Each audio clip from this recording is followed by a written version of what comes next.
देखिए, आज उनकी जयंती है, उस महापुरुष की जयंती है आज, जिन्होंने इस बीजेपी के प्रत्येक कार्यकर्ता के अंदर इस बात को कह करके जान फूकी कि आज हम दो हैं, पर मेरे समय का आप इंतजार करिए कि यही जो दो लोग हैं हमारे सांसद, और वही पूर्ण बहुमत की सरकार बनाएंगे। ये जो उनका संकल्प था, आज भारतीय जनता पार्टी का प्रत्येक कार्यकर्ता उसको संकल्प को मान करके आगे पार्टी को बढ़ाता है। दूसरी बात मैं कहूंगा कि वैसे तो अटल जी ने बहुत कुछ कहा और बहुत कुछ लिखा, परंतु जो सबसे ज्यादा अविस्मरणीय मेरे व्यक्तिगत तौर के ऊपर जिनको मैंने अपने जीवन में धारण किया वो यही था कि जब लोकसभा के अंदर अल्पमत की सरकार के प्रस्ताव पारित हुआ था उनका, और उन्होंने जो भाषण दिया था, उन्होंने कहा था कि सरकारें आती है, सरकारें जाती है, पर यह देश रहना चाहिए। बिल्कुल उनका ये जो ध्येय वाक्य है वो भाजपा के प्रत्येक कार्यकर्ता के लिए ध्येय वाक्य है कि देश से बड़ा कुछ नहीं है, न संगठन बड़ा है, न व्यक्ति बड़ा है, न समाज बड़ा है, न पार्टी बड़ी है। सबसे बड़ा अगर कोई है तो वो है देश, और इसी को धारण करके, इसी को मान करके भाजपा का प्रत्येक कार्यकर्ता इस विचारधारा के आधार पर काम करता है।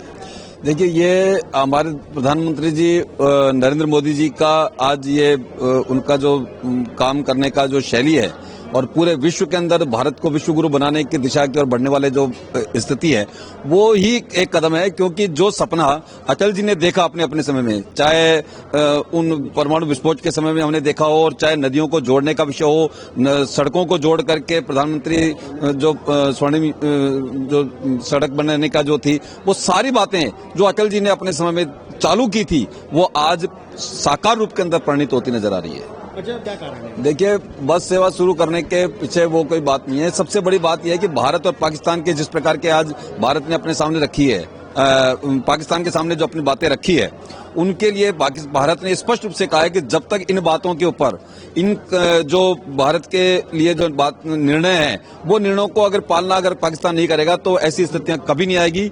चाहे वो बस सेवा शुरू करने का हो, चाहे वो रेल मार्ग शुरू करने की बात हो, और चाहे यातायात क्रिकेट का मैच हो, इन सब चीजों के ऊपर उन बात तभी होगी जब पाकिस्तान इस बात को मान लेगा कि हम अपने घर पे किसी प्रकार का भारत के खिलाफ आतंकवाद नहीं पनपने देंगे। बहुत अच्छा और बहुत ही गंभीर सवाल है ये कि आज पक्ष और विपक्ष के अंदर जिस प्रकार की स्थितियां अटल जी के समय में थी, उतनी ज्यादा कड़वाहट शायद उस जमाने में नहीं थी, क्योंकि उस समय के जो विपक्ष के नेता और पक्ष के नेता जो हुआ करते थे वो परिपक्व थे, उनको देश के और समाज के बारे में पूरा ज्ञान था।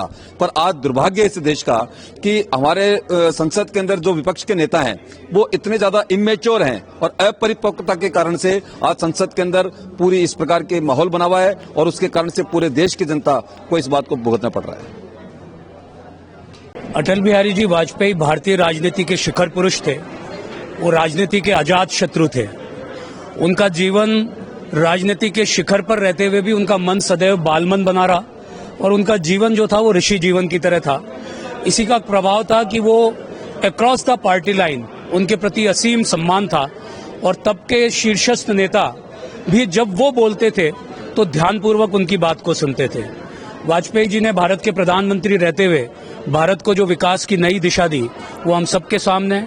स्वर्णिम चतुर्भुज उन्हीं की देन थी, नदियों को जोड़ने की परिकल्पना उन्हीं की थी। आज उस कार्य को हमारे प्रधानमंत्री जी आगे बढ़ा रहे हैं। मैं समझता हूं कि भारतीय राजनीति का वो चमकता हुआ सितारा, उसका सार्वजनिक जीवन में उनकी शुचिता, उनकी सहजता और उनकी सरलता, हम सब वो लोग जो राजनीतिक क्षेत्र में काम करते हैं उनके लिए सदैव प्रेरणा का स्रोत बनी रहेगी। और उनके जीवन के अनुरूप अगर हम थोड़ा भी काम कर पाएंगे तो हम समझेंगे कि भारत माता की सेवा में हम कुछ कर पाए। देखिए, वाजपेयी जी के लिए हमेशा राष्ट्र प्रथम था। उन्हें पता था कि वो परमाणु बम विस्फोट जो कर रहे हैं, उसका जो परीक्षण कर रहे हैं, उससे किस प्रकार के अंतर्राष्ट्रीय दबाव उत्पन्न होंगे। लेकिन देश की संप्रभुता के लिए, सार्वभौमिकता के लिए उन्होंने ये मजबूत निर्णय लिया। अमेरिका और अमेरिका के साथ के कई देशों ने हम पर प्रतिबंध लगाए, पर उन प्रतिबंध को भारत की जनता के विश्वास के आधार पर उन्होंने झेला। वो प्रतिबंध भी समाप्त हुए।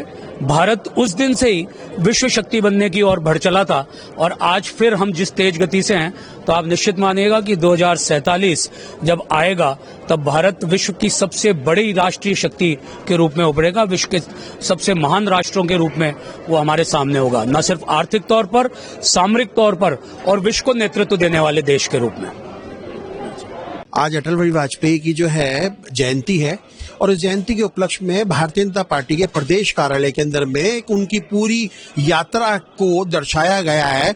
जब वो भारतीय जनसंघ से जुड़े उसके बाद तक देश के प्रधानमंत्री होने तक के प्रत्येक चित्र का यहाँ पर चित्रण किया गया है। और यहाँ पे लगातार जो है देखा जाए तो जो राजस्थान के तमाम बड़े नेता है वो तो आ ही रहे, साथ ही सूबे के मुख्यमंत्री, प्रदेश अध्यक्ष और बीजेपी के तमाम वो बड़े नेता यहाँ मौजूद हैं जो यहाँ पर प्रदर्शनी का उन्होंने उद्घाटन भी किया। और साथ में देख भी रहे हमारे साथ में कुछ ऐसे आर्टिस्ट भी हैं जो अटल बिहारी वाजपेयी की जो है जिसको जीवन की जो चरित्र कथा थी उनके पोर्ट्रेट तैयार कर रहे हैं। उनका मानना है कि अटल बिहारी वाजपेयी उस समय के राजनीतिज्ञ जो गुरु थे वो शायद मेरे ख्याल से इस वक्त इस देश में उनकी जरूरत थी, लेकिन वो है नहीं। भैया आपका नाम क्या है? सर आकाश जहांगीर। आकाश जी, ये आपने वाजपेयी जी की फोटो बनाई है, बहुत ही सुंदर फोटो बनाई है आपने क्या सोच के कुछ दिमाग में जहन में था या सिर्फ आपके एक फोटो दे दी गई उसको उतार दिया गया? नहीं, अभी तो क्या है, मैंने जो उनके अकॉर्डिंग जो उनके बारे में पढ़ा है हमने, तो उसको ध्यान में रखते हुए मैंने उस तरह से काम किया है। उस स्किन टोन भी उस तरह से रखा है मैंने, तो उनके बारे में काफ़ी पढ़ा भी है मैंने। तो काफ़ी जो मतलब उनके काफ़ी अटल निर्णय होते थे, तो ज़्यादा पढ़ा नहीं है मैंने।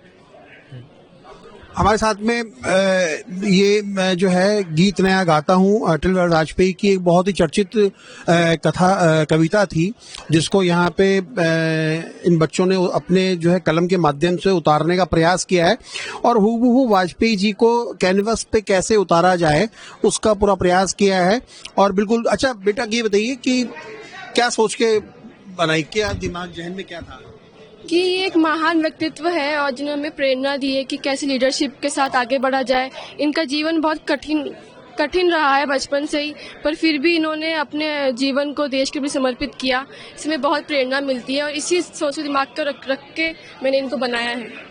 क्या जैसे कि आपने बिल्कुल हूबहू वाजपेयी जी की आपने जो है इनके व्यक्तित्व के बारे में कितना आप समझ पाई या उनको लगता है कि इस तरह के राजनीतिज्ञ अब इस समय होने चाहिए? जी बिल्कुल होने चाहिए। कमी बहुत खलती है, इन ऐसे इंसानों की कमी बहुत खलती है आज के दुनिया में। ऐसे नेता हमें चाहिए, नेता भी चाहिए, समाज सेवक भी चाहिए, ऐसे गुरु भी हमें मिलने चाहिए।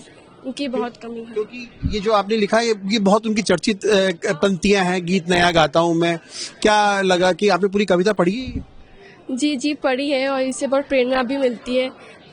जी बिल्कुल। और भी यहाँ पे बच्चे हैं और ये जो है बिल्कुल देखिए यहाँ पर बिल्कुल हूबहू जो है वाजपेयी जी की जो है कलाकृतियां हैं वो अपने कलम, अपने कैनवस, अपने जो कलर है उसके माध्यम से इन्होंने दर्शाने का प्रयास किया है। ये बिल्कुल वो स्टूडेंट हैं जो इस तरह की कला सीख रहे हैं। क्या नाम है आपका? नेहा शर्मा। अच्छा नेहा जी, ये अटल बिहारी वाजपेयी का आपने जो है छोटे मन से कोई बड़ा नहीं होता, क्या सोच के बनाया आपने? ये मैंने इंस्पायर करने के लिए बनाया है कि अटल जी प्रधानमंत्री तो थे ही सही, एक साहित्यकार थे बहुत अच्छे।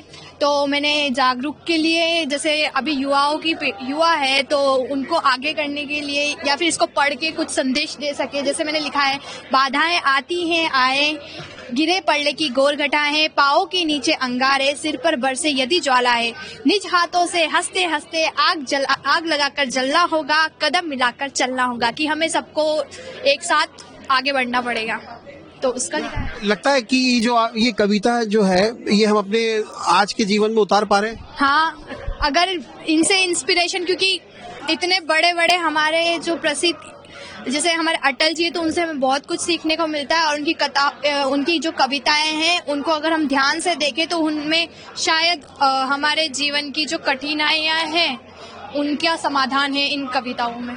तो इनके माध्यम से हम सीख सकते हैं बहुत कुछ। यानी ये मानना चाहिए कि आज के समय पे ऐसे नेताओं की सख्त जरूरत है, बहुत ज्यादा जरूरत है।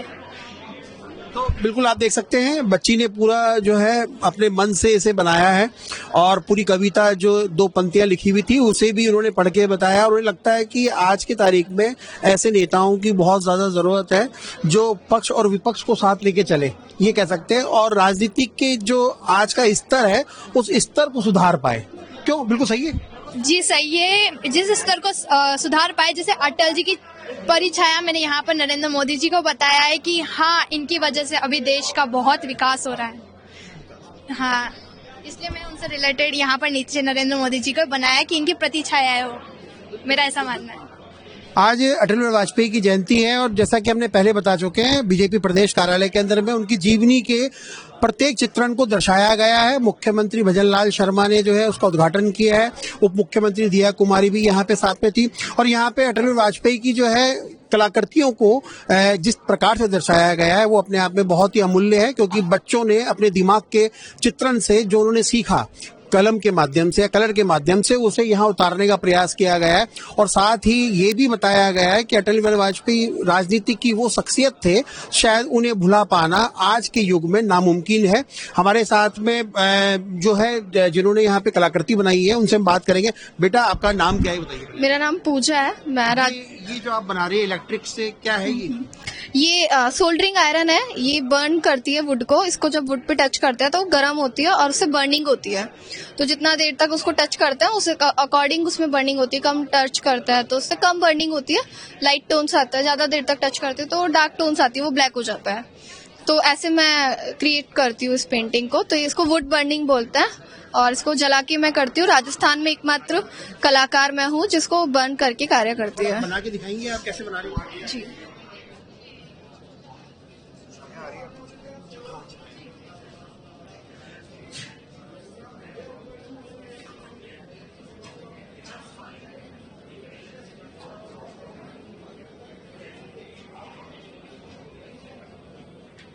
तो ये अपने आप में मेरे ख्याल से राजस्थान की तो पहली ही ऐसी कलाकृति हो सकती है। नहीं, ये राजस्थान में फीमेल आर्टिस्ट में मैं पहली ऐसी कलाकार हूँ। इससे पहले एक ऐसे कलाकार रहे हैं, वो थोड़ा एक्सपेंसिव टूल यूज करते थे। अजीत जी उनका नाम था। अभी वो इस दुनिया में नहीं है। अच्छा, हमारे साथ में यहाँ पर भारतीय जनता पार्टी की महिला मोर्चा की जो है पदाधिकारी जिला अध्यक्ष हैं, उनसे भी बात करेंगे, क्योंकि बहुत पुराने समय से भारतीय जनता पार्टी से तो जुड़ी भी हैं ही, और क्योंकि इनके जो पिता थे वो पत्रकार रह चुके हैं। तो सबसे पहले तो अनुराधा जी, आपको आज अटल बिहारी वाजपेयी की जो जयंती है उसके बारे में आप क्या कहेंगे? अटल जी अपने आप में एक शख्सियत थे जिन्होंने भारतीय जनता पार्टी को खड़ा किया। वो एक पत्रकार भी थे, वो एक लेखक भी थे, वो एक कवि भी थे। तो उन्होंने अपने कविता के माध्यम से एक ऐसा चेहरा था जो सत्य और राजनीति, कहते हैं लोग कि हमेशा एक साथ नहीं चलती, लेकिन उन्होंने कर दिखाया कि वो सत्य भी रहे और उन्होंने राजनीति भी करी। तो सत्यता और राजनीति ये भी हम लोग सीख रहे हैं। और आज उनकी जन्म जयंती है, तो उस पर आज उनके बारे में जितना भी उन्होंने जो पार्टी के संगठन में रहे, उन्होंने आरएसएस को खड़ा किया, उन्होंने पार्टी को खड़ा किया। तो आज सारे यहाँ प्रदर्शनी लगी है और मुख्यमंत्री जी ने इस प्रदर्शनी का उद्घाटन किया है। तो आज बड़ा अच्छा दिन है और अटल जी तो अपने आप में एक शख्सियत है ही, तो उनको हम नमन करते हैं।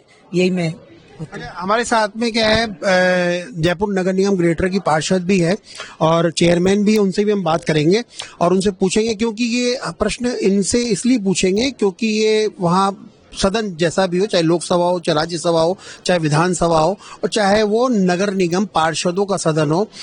क्योंकि पहले अटल बिहारी वाजपेयी जी ने जिस प्रकार से परमाणु विस्फोट किया और जब वो प्रधानमंत्री थे देश के, तो उस वक्त पक्ष और विपक्ष में बहुत ही हंसी मजाक का माहौल हुआ करता था। क्योंकि आप भी सदन में हैं, चाहे पार्षद के रूप में है, लेकिन क्या लगता है कि उस वक्त की राजनीति में और आज की राजनीति में क्या फर्क आया है?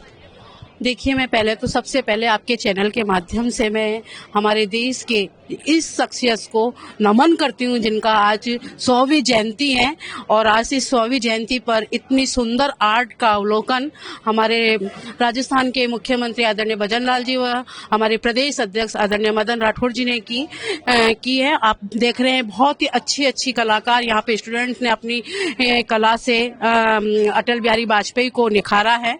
और अटल बिहारी वाजपेयी एक ऐसी शख्सियत थी जो अपनी एक कवि के नाम से भी जाने जाते थे। अब अपनी कविताओं के माध्यम से वो सारी चीजें बोल देते थे और उन्होंने अपनी कविता के माध्यम से ऐसी चीजों का उल्लेख किया और हमें खड़ा किया। मैं आपके चैनल के माध्यम से उनको फिर से नमन करती हूँ और उनको भूलना एक आसान चीज नहीं है और उनके पद चिन्हों पर हम सब चल रहे हैं। और उस समय की राजनीति एक अलग ही राजनीति थी, इतनी साफ सुथरी और बहुत ही अच्छी राजनीति थी और उन्होंने जो संघर्ष किया वो हम सब कभी नहीं कर सकते। जैसा कि मैंने आपसे पूछा था कि भाई पहले की राजनीति और अब की राजनीति फर्क, वाजपेयी जी के टाइम पे जब वो प्रधानमंत्री थे देश के, तो उस वक्त लगातार जो है लोकसभा या राज्यसभा में हंसी मजाक और विपक्ष भी इतना विरोध करता था, लेकिन एक लिमिट थी। हंसी मजाक के दौर में हम पुरानी वीडियो देखते हैं तो सामने दिखाई, लेकिन आज की राजनीति का परिवेश तो बिल्कुल बदल गया। देखिए, समय के चलते हुए जागृति आती है। जिस तरीके से हम आज की जनरेशन पढ़ते हैं, लिखते हैं, उस तरीके से देखते हैं। हम अटल बिहारी वाजपेयी के पद चिन्हों पे, हमारे आडवाणी जी के पद चिन्हों पे, हमारे देश के प्रधानमंत्री आदरणीय मोदी जी के पद चिन्हों पे हम सब चल रहे हैं और जागृति आती है। जैसे जैसे बच्चा पहली क्लास से पढ़ता है और आगे तक बढ़ता है तो उसमें जागृति आती है। तो ये स्वाभाविक है कि राजनीति में भी परिवर्तन आता है और आएगा ही। पहले की राजनीति में अपनी राजनीति परिवर्तन तो बिल्कुल साफ तौर पे आपका कहना है कि आएगा ही। तो देखिए, बिल्कुल इनका पार्षद है, चेयरमैन भी है नगर निगम ग्रेटर की, और उनका मानना है कि पहले की राजनीति और आज की राजनीति में इसलिए परिवर्तन है क्योंकि उस वक्त जो है कि शायद लोग भावनाओं से राजनीति करते थे, अब अपनी एजुकेशन के माध्यम से राजनीति को ले रहे। क्योंकि कारण ये है क्योंकि राजनीति भी एक अपने आप में एक ऐसा सब्जेक्ट बिजनेस हो गया है कि जहां पर लोग या तो कमाई करने के लिए आते हैं या अपने आप को किसी बड़े पद पर पाने के लिए आते हैं। लेकिन फिर भी क्योंकि जितनी भी हम राजनीति की बातें कर लें, वो राजनीति शब्द अटल बिहारी वाजपेयी के सामने बिल्कुल छोटा सा नतमस्तक हो जाता है, क्योंकि अटल बिहारी वाजपेयी वो शख्सियत थे, शायद उनको भुला पाना आज के युग में असंभव है। कैमरामैन घनश्याम के साथ मनोज शर्मा, न्यूज वॉच भारत, जयपुर।